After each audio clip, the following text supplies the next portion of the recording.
नमस्कार दोस्तों, मैं आपका स्वागत करता हूं आपके अपने channel GK GS with Govind में। आज हम ऑब्जेक्टिव क्वेश्चन देखेंगे जो कि आने वाले सभी प्रतियोगी परीक्षाओं के लिए वह अति महत्वपूर्ण है। तो हम देर न करते हुए स्टार्ट करते हैं। ये रहा आपका पहला क्वेश्चन। निम्नलिखित में से अलकनंदा और मंदाकिनी का संगम कौन सा है? नंदप्रयाग, देवप्रयाग, विष्णुप्रयाग और रुद्रप्रयाग। इसमें से आपका चौथा सही है, रुद्रप्रयाग। अगला देख, ये है आपका अगला क्वेश्चन। स्थल मंडल, जल मंडल और वायुमंडल के बीच संपर्क का संकीर्ण क्षेत्र जहाँ प्राकृतिक वनस्पति और वन्य जीव मौजूद हैं वह कहलाता है। तो बहिर्मंडल, भूमंडल, जैवमंडल, क्षोभमंडल। तो इसमें से आपका सही है जैवमंडल। तो इसमें का आपका ए वाला ऑप्शन, एक मिनट, आपका जैवमंडल सही है। जिसमें से क्षोभमंडल ये वायु की परत है जो कि पृथ्वी के सबसे समीप यानी धरातल के सबसे समीप होता है ये क्षोभमंडल। और बहिर्मंडल भी एक वायु का ही मंडल है जो सबसे बाहरी है। भूमंडल तो आप जानते ही हैं। उसके बाद देखते हैं अगला क्वेश्चन। लेसल पतु किस भारतीय राज्य का लोक नृत्य है? गोवा, नागालैंड, केरल, कर्नाटक। तो कौन सा ऑप्शन सही है? इसमें से ऑप्शन नंबर बी यानी नागालैंड। नागालैंड का एक लोक नृत्य है। और केरल का आपका यक्षगान जो कि एक शास्त्रीय नृत्य है। अगला देखते हैं। किस खनिज को बरीड बरीड सनसाइन के रूप में यानी ब्राइट सनसाइन के रूप में जाना जाता है? कोयला, लोहा, बॉक्साइट, अभ्रक। तो इसका ऑप्शन नंबर एक सही है यानी कोयला को काला सोना के नाम से भी जाना जाता है। अगला क्वेश्चन देखते हैं। आपका अगला क्वेश्चन आता है, निम्नलिखित में से कौन सी पृथ्वी की बाहरी परत है जो आरा पहेली की तरह एक साथ विन्यासित प्लेटों से बनी होती है? दुर्बलता मंडल, स्थल मंडल, ज्योव मंडल, मध्य मंडल। तो आप बताएं कि इसमें से कौन सा सही है आपका? तो इसमें से ऑप्शन नंबर सेकेंड वाला यानी स्थल मंडल ये आपका सही है। जैव मंडल तो आपने ऊपर देखा ही है। उसके बाद मध्य मंडल ये आता है आपका वायुमंडल का जो मध्य वाला भाग होता है उसे मध्य मंडल कहते हैं। आगे देखते हैं आपका, ये रहा अगला क्वेश्चन। किस खनिज को मूर्खों का सोना भी कहा जाता है? Magnetite, fluorite, quartz, pyrite. तो इसमें से आपका ऑप्शन नंबर डी सही है। पाइराइट को ही हम मूर्खों का सोना कहते हैं क्योंकि ये देखने में सोने के जैसा दिखता है। उसके बाद आते हैं आपका क्वेश्चन नंबर 7। पूर्णांग लोक नृत्य किस राज्य में प्रचलित है? असम, सिक्किम, अरुणाचल प्रदेश और मणिपुर। तो इसमें से ऑप्शन नंबर आपका सी वाला सही है, अरुणाचल प्रदेश। जो पूर्णांग लोक नृत्य है ये अरुणाचल प्रदेश का एक लोक नृत्य है। और ये आपका आता है असम। असम में आपका आता है कली गोपाल, ये यहाँ का लोक नृत्य है। उसके बाद अगला क्वेश्चन देखते हैं आपका, निम्नलिखित में से कौन से श्रेणी हिमालय की अनुदैर्ध्य विस्तार में इसकी 3 समांतर श्रेणियों में से एक है? हिमाद्री, हिमशिखा और उसके बाद आता है आपका शिवालिक और हिमांचल। तो इसमें से ऑप्शन नंबर बी आपका सही है, हिमशिखा। क्वेश्चन नंबर 9 देखते हैं। क्वेश्चन नंबर 9 यहाँ पर आता है आपका, निम्नलिखित में से कौन सा ग्रह गैसीय ग्रह नहीं है? शनि, मंगल, बृहस्पति, अरुण और यूरेनस। तो इसमें से कौन सा ग्रह गैसीय ग्रह नहीं है? तो ये आता है आपका मंगल ग्रह जो कि एक गैसीय ग्रह नहीं है। और इसमें से आपको बता दें कि आपका जो बृहस्पति ग्रह है ये हमारे सौर मंडल का सबसे बड़ा ग्रह है। उसके बाद में आता है ये आपका शनि ग्रह जिसके चारों तरफ छल्ले के रूप में तो इसके छोटे छोटे उपग्रह कहें या कहें चट्टानों का एक अंतरिक्ष में तैरता हुआ उपग्रह है जो यहाँ पे छल्लों का निर्माण करता है। आगे देखते हैं आपका 10वां क्वेश्चन। कावेरी नदी किसकी एक सहायक नदी है? कावेरी, कृष्णा, गोदावरी, महानदी। तो इसमें ऑप्शन नंबर 1 सही है। कावेरी नदी जो है वो कावेरी नदी की एक सहायक नदी है। और इसमें से देखते हैं गोदावरी।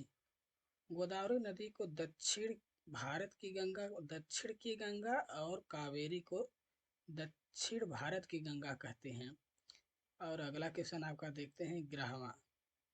भारत के किस राज्य को भारत की रोटी की टोकरी का लोकप्रिय नाम दिया गया है? तो ऑप्शन नंबर आपके पास है महाराष्ट्र को, असम को, उत्तर प्रदेश को, पंजाब को। तो आप इसमें का आंसर बताएं। तो इसमें का आंसर आपका सही है पंजाब राज्य को। पंजाब राज्य को भारत का रोटी की टोकरी कहा जाता है क्योंकि वैसे तो सबसे ज़्यादा गेहूं का उत्पादन उत्तर प्रदेश करता है, लेकिन पंजाब को कहा जाता है यहाँ पर जो है कम, मतलब कहें तो प्रति एकड़ में सर्वाधिक उत्पादन गेहूं का पंजाब ही करता है। और लेकिन उस प्रकार से कहें कि सर्वाधिक गेहूं का उत्पादन आपका उत्तर प्रदेश करता है। तो इसमें का ऑप्शन नंबर आपका डी सही है। पंजाब राज्य को रोटी का टोकरी कहा जाता है। अगला क्वेश्चन देखते हैं, क्वेश्चन नंबर 12 जो है आपका।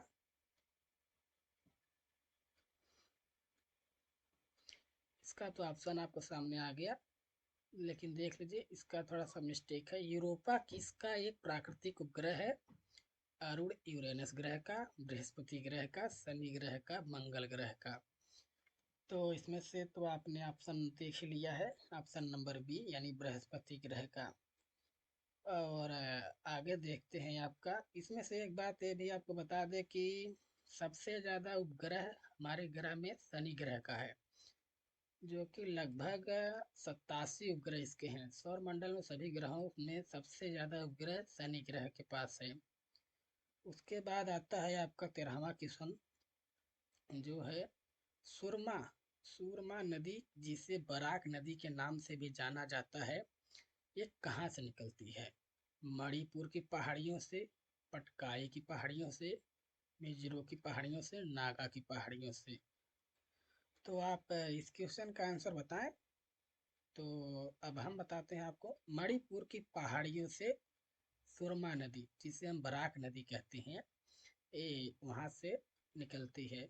मणिपुर, जो कि मणिपुर पहाड़ियाँ ये आपका पूर्वी पूर्वी भारत के जो म्यांमार और पूर्वी राज्यों से जो सीमा लगती है उनके बीच ये है, यानी मणिपुर में आप कहें तो मणिपुर की पहाड़ियाँ हैं। अगला क्वेश्चन देखते हैं, क्वेश्चन नंबर 14।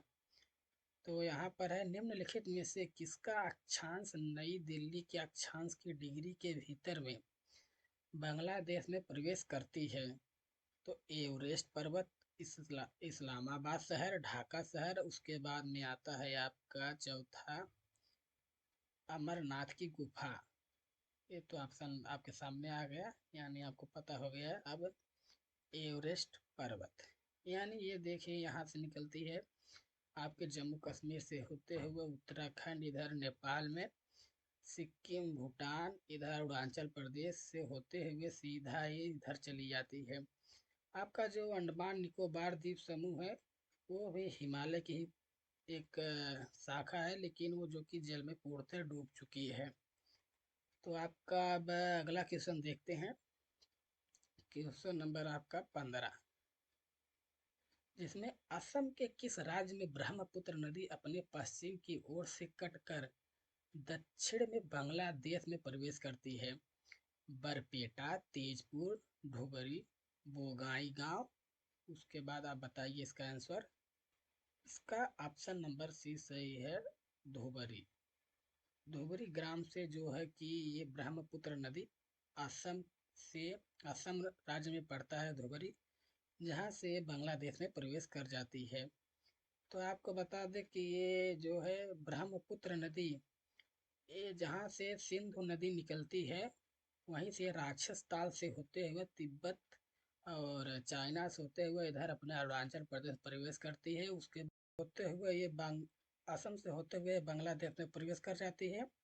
ये असम में ही सबसे बड़ा द्वीप यानी नदी द्वीप का निर्माण करती है, जिसको हम कहते हैं माजुली। आगे देखते हैं। इसका ऑप्शन नंबर आपको यानी सी सही है। अगला क्वेश्चन आपका देखते हैं, क्वेश्चन नंबर 16। हीराकुंड बांध किस नदी पर बनाया गया है? महानदी, बेतवा नदी, गोदावरी नदी, कृष्णा नदी। तो इसमें का आपका ऑप्शन नंबर ए सही है, यानी ये आपका आता है महानदी पर बनाया गया है हीराकुंड बांध।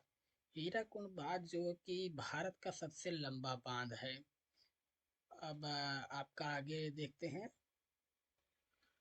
अगला क्वेश्चन जो है कि 17।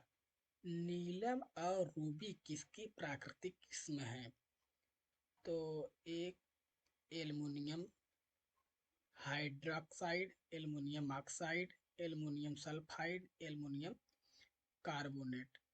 तो इसका ऑप्शन नंबर आपका बी सही है,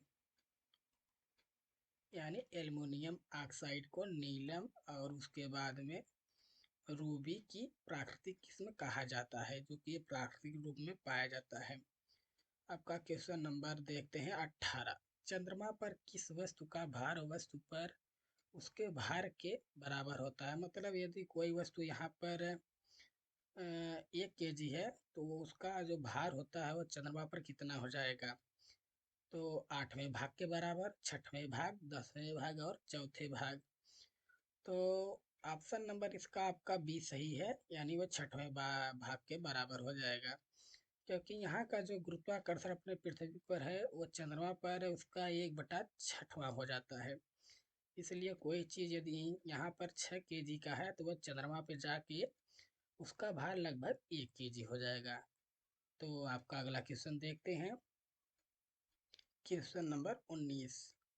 तो क्वेश्चन नंबर 19 है, भारत में अभ्रक का सबसे बड़ा उत्पादक राज्य कौन सा है? मध्य प्रदेश, आंध्र प्रदेश, उत्तर प्रदेश, राजस्थान। तो इसमें से अभ्रक का सबसे ज्यादा उत्पादन आपका आंध्र प्रदेश करता है, जो कि ऑप्शन नंबर बी आपका सही है। तो आंध्र प्रदेश जो कि भारत में सबसे ज्यादा अभ्रक का उत्पादन करता है। उसके बाद में आपका अगला क्वेश्चन देखते हैं, जो कि है आपका 20वां। पंचायती राज संरचना में कितने स्तर होते हैं? तो आप ये बताइए, 2, 3, 5, 4। तो इसमें का ऑप्शन नंबर आपका तीसरा सही है, जो कि आपका रहता है पंचायती राज संरचना में 3 स्तर होते हैं। तो अगला देखते हैं आपका, राष्ट्रपति लिखित रूप से त्याग पत्र किसको संबोधित करते हुए अपने पद से त्याग पत्र दे सकते हैं? उपराष्ट्रपति को, मुख्य चुनाव आयुक्त को, भारत के प्रधानमंत्री को, लोकसभा अध्यक्ष को। तो आप इसमें देख सकते हैं कि ऑप्शन नंबर आपका ए सही है। जो राष्ट्रपति होते हैं वो अपना त्याग पत्र उपराष्ट्रपति को दे सकते हैं। और आपको बता दें, उपराष्ट्रपति जो है अपना त्याग पत्र यहाँ पर जो भारत के सर्वोच्च न्यायालय के अध्यक्ष, जो सर्वोच्च न्यायालय के जज होते हैं उनको दे सकते हैं। यदि अपने देश में राष्ट्रपति और उप राष्ट्रपति का अनुपस्थिति में उपराष्ट्रपति राष्ट्रपति का कार्यभार देखता है, और यदि उपराष्ट्रपति और राष्ट्रपति न हो तो सर्वोच्च न्यायालय के न्यायाधीश इस भारत में राष्ट्रपति और उपराष्ट्रपति के पद को देखते हैं।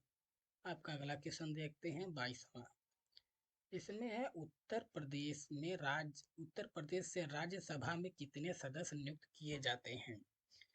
जो कि 39, 41, 18, 22। इसमें से आपका कौन सा सही है, ये आपको बताना है। इसमें से हम बताएं, आपका आंसर नंबर बी सही है। तो उत्तर प्रदेश राज्य से राज्यसभा में 31 सदस्य चुने जाते हैं। अगला क्वेश्चन आपका देखते हैं। चलिए, आपका क्वेश्चन समाप्त हो गया।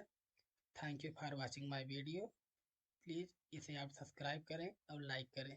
धन्यवाद।